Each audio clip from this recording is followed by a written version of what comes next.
1948. Era el fin de la Segunda Guerra Mundial. Los gobiernos estaban resueltos a que el pasado no se repitiera. Evitar la guerra suponía también evitar los errores económicos de los años 20 y 30. Imponiendo barreras comerciales, la gente creía proteger su economía, pero lo cierto fue que la paralización del comercio vino a provocar la ruina económica. Por lo tanto, en 1948 había que recomponer todo el sistema político y económico mundial, y la clave era la siguiente: estabilidad y un cierto sentido de comunidad mundial. Las organizaciones internacionales se crearon para la cooperación económica y la paz. Solo 23 países firmaron el GATT, pero se convertiría en elemento esencial para la seguridad económica mundial. 50 años más tarde, la Organización Mundial del Comercio tiene 132 países miembros. Ha hecho suyas las funciones del antiguo GATT, pero asimismo se ocupa de nuevos sectores del comercio: bancario internacional, telecomunicaciones, invenciones de tecnología avanzada. El GATT puso orden en la jungla del comercio mundial. Es mucho mejor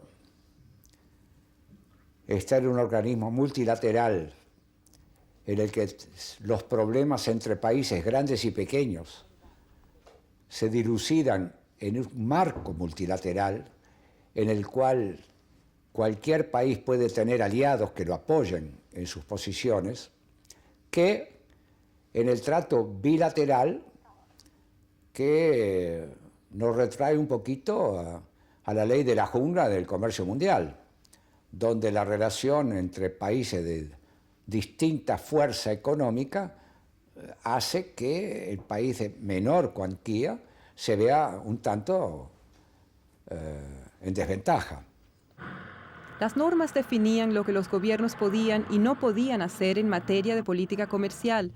Por ejemplo, los países no podían discriminar entre sus interlocutores comerciales. El GATT vino a ser también un foro en el que los países miembros podían solucionar sus diferencias y negociar la reducción de los obstáculos al comercio. En el marco del GATT se celebraron 8 rondas de negociaciones comerciales de creciente complejidad. Todo esto brindó un clima más propicio para las inversiones y la creación de empleo.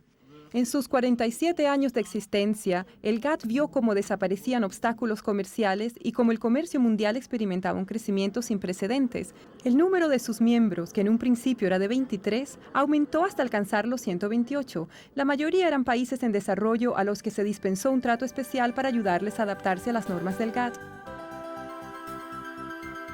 En los años 1970, un primer intento serio por revisar las reglas del GATT solamente alcanzó un éxito parcial. Solo algunos países firmaron todos los nuevos acuerdos de la Ronda de Tokio. Entretanto, la economía mundial atravesaba un periodo espinoso debido a los bruscos aumentos de los precios del petróleo y a las perturbaciones financieras. El proteccionismo amenazaba con volver al comercio mundial. Luego, en 1986, ministros de todo el mundo se reunieron en Punta del Este, Uruguay, para iniciar un acontecimiento que iba a transformar el comercio mundial, la 8ª ronda de negociaciones del GATT, la Ronda Uruguay. La ronda duró 7 años y medio y al final participaron en ella 125 países. Vino a ser la más importante y más compleja negociación de la historia. Las negociaciones versaron sobre algunos de los temas más candentes del momento, por lo que los intereses en juego eran muy importantes. Al mismo tiempo hay un sentido de crisis, pero también una respuesta muy responsable a la situación y un deseo colectivo de que el sistema comercial multilateral controle la situación.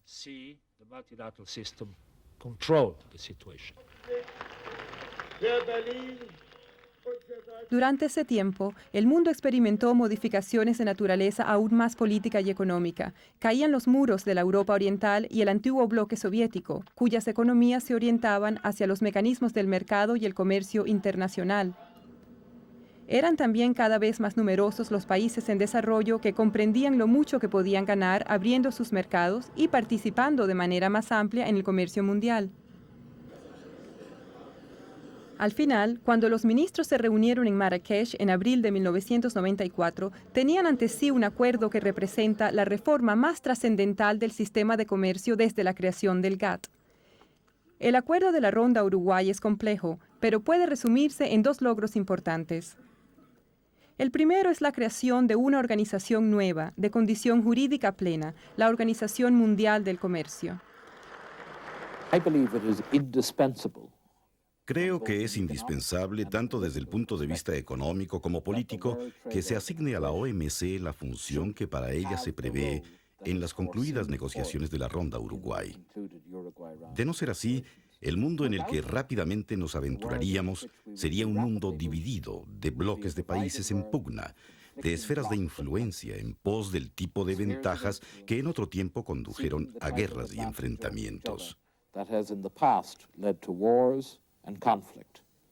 El segundo logro es que los acuerdos de la Organización Mundial del Comercio forman un todo con un ámbito de aplicación de amplitud sin precedentes. La primera reforma importante del comercio de productos agrícolas. La reducción gradual de las prolongadas restricciones sobre los textiles y el vestido. Una nueva reducción sustancial de los niveles arancelarios. Las primeras normas internacionales de comercio en el sector de servicios y de la propiedad intelectual. Y un sistema más efectivo de solución de diferencias. Todas las decisiones de la Ronda Uruguay fueron tomadas por consenso durante toda la ronda. Es decir, que en ningún momento hubo un país que al final de los finales se opusiera. Hay flexibilidad. Por ejemplo, a los países en desarrollo se les da más tiempo para adaptarse, pero al final ninguno desiste.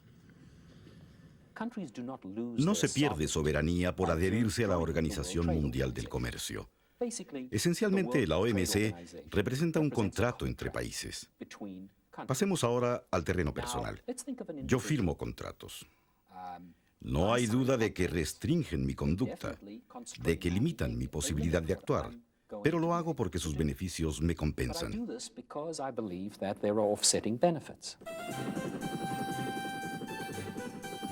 La Ronda Uruguay terminó en 1994, pero las negociaciones no se detuvieron. En 1996, la reunión ministerial de Singapur les dio un buen empuje. En 1997, como resultado de ello, se alcanzaron 3 nuevos acuerdos que abarcan mercados internacionales por valor de billones de dólares. En servicios de telecomunicaciones, en libre comercio de una amplia gama de productos de tecnología de la información, tales como los ordenadores, en servicios financieros como los bancarios y los de seguros. En esos sectores, los productos y servicios serán más económicos, de mejor calidad y de más amplia disponibilidad. En los próximos años, la OMC ha de emprender otras negociaciones. Muchas de ellas son heredadas de la Ronda Uruguay. Otras se añadieron después.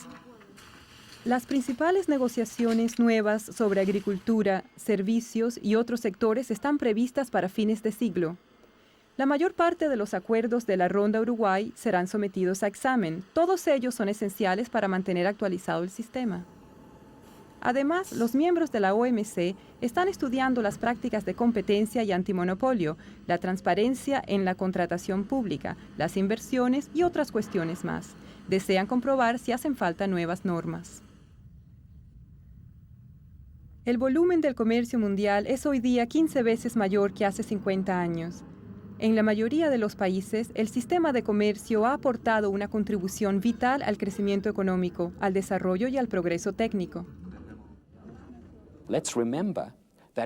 En 1950, los Estados Unidos era el país más rico, seguido del Canadá y Europa. El Japón alcanzaba un 6º lugar. Adoptamos una política de apertura y el resultado fue la convergencia. Hoy, nuestros niveles de salario son bastante parecidos en todo el mundo desarrollado.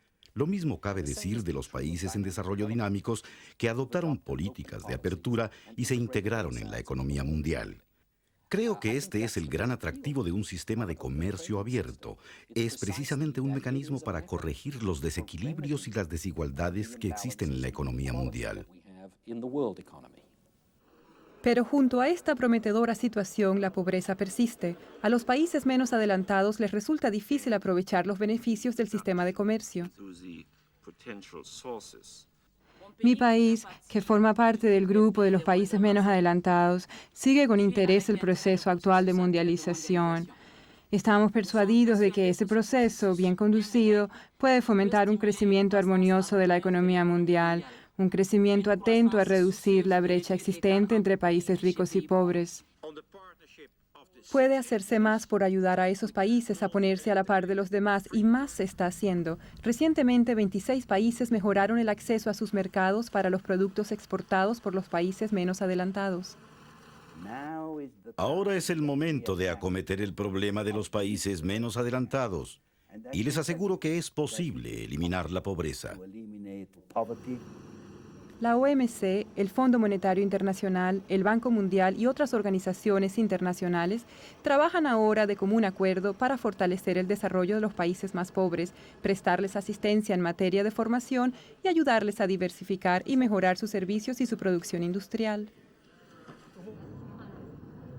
La OMC no es una torre de marfil. ¿De qué modo influyen en los procedimientos de la OMC la opinión pública y el sector privado? Por medio de sus gobiernos. Los gobiernos plasman las inquietudes nacionales por medio de negociaciones o debates que trasladan a la OMC.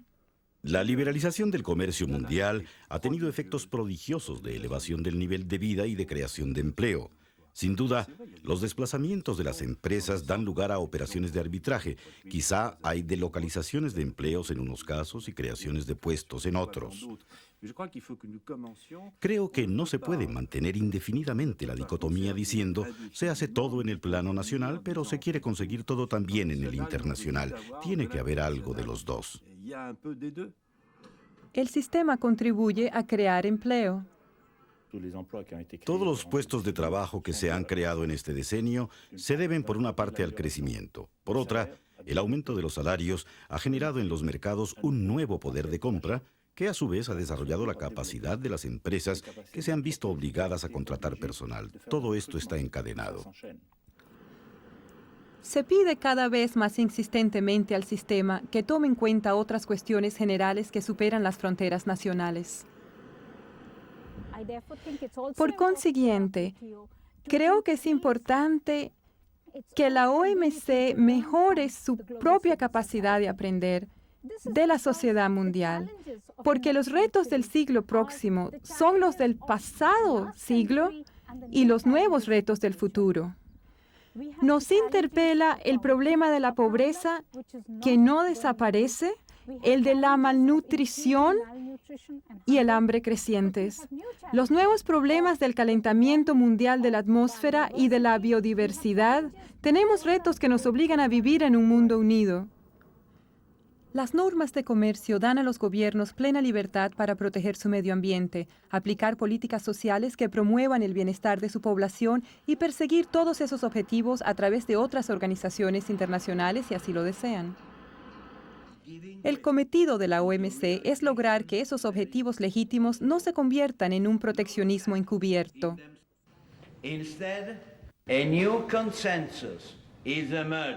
Está surgiendo un nuevo consenso en el sentido de que la liberalización del comercio y la protección del medio ambiente no solo son metas compatibles, sino que tienen que ser los dos aspectos de la misma estrategia para conseguir un desarrollo sostenible a escala mundial. De cara al futuro, la Organización Mundial del Comercio afronta varios desafíos. En primer lugar, ha de seguir el ritmo que imponen las nuevas prioridades en un entorno internacional sometido a rápidas transformaciones. Lo que no es menos importante, las nuevas tecnologías de la información hacen que el tiempo y el espacio se contraigan, tendrán para el comercio internacional efectos de grande alcance. En segundo lugar, la OMC tiene que lograr que las normas se apliquen en la mayor parte del mundo que sea posible. Y eso quiere decir que habrá que incorporar nuevos países al sistema, incluso las pocas grandes potencias comerciales que aún están fuera de él, como China y Rusia. En tercer lugar, los miembros de la OMC quieren conseguir que los grupos económicos regionales establecidos por todo el mundo apoyen el sistema mundial. Y en cuarto término, por ser de ámbito mundial, ese sistema ha de velar por los intereses de los países más pobres, de manera que ellos puedan gozar plenamente de las oportunidades que ofrece un sistema comercial vigoroso y actualizado. Y tal vez el más importante de todos, lograr que el sistema responda a las aspiraciones de la gente en cada uno de los países miembros. Estos desafíos globales no pueden resolverse con imposiciones recíprocas de políticas o valores. Creo que el objetivo principal es crear un sistema universal que englobe a todas las naciones del mundo en un sistema basado en normas, no en un sistema de poder. Sistema en el cual las relaciones se establezcan por las normas que se han acordado conjuntamente y no sean relaciones de poder. Sin duda, es este un objetivo muy revolucionario.